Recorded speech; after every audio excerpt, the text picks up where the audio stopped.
অবশেষে গ্রেপ্তার হয়েছে কক্সবাজারে নারী হেনস্থাকারী যুবক ফারুকুল ইসলাম। হেনস্থার শিকার তৃতীয় লিঙ্গের এক ব্যক্তির দায়ের করা মামলায় ফারুকুলকে গ্রেপ্তার করে কারাগারে পাঠিয়েছে পুলিশ। এদিকে বৈষম্য বিরোধী ছাত্র আন্দোলনের শিক্ষার্থী সহ সাধারণ মানুষ বলছে, অশালীনতার অভিযোগ এনে কারোই নিজের হাতে আইন তুলে নেওয়ার সুযোগ নেই। কক্সবাজার প্রতিনিধি কামরুল ইসলাম মিন্টুর প্রতিবেদন।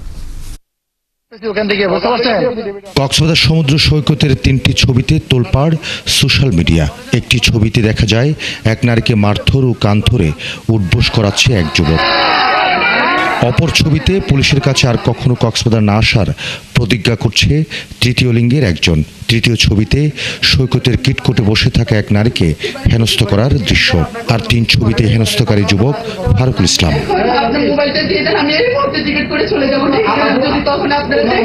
সামাজিক যোগাযোগ মাধ্যমে এসব ভিডিও ছড়িয়ে পড়ার পর নিন্দার ঝড় ওঠায় অভিযুক্ত ফারুকুল ইসলামকে নিজেদের হেফাজতে নেয় পুলিশ।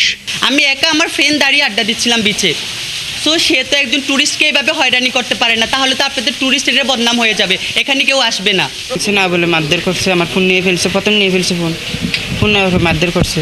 শনিবার বিকেলে ফারুক ও তার কয়েকজন সঙ্গীর বিরুদ্ধে কক্সবাজার সদর থানায় মামলা করেন তৃতীয় লিঙ্গের সেই ভুক্তভোগী। এই মামলায় ফারুককে গ্রেপ্তার দেখিয়ে পাঠানো হয় কারাগারে।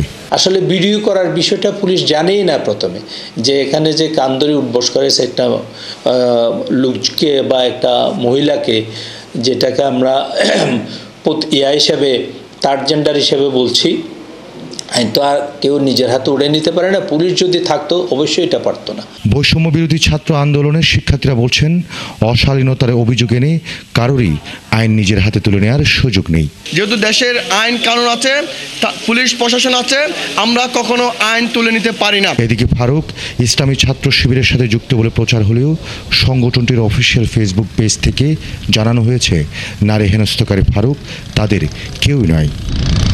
কামরুল ইসলাম মিন্টু, 71, কক্সবাজার।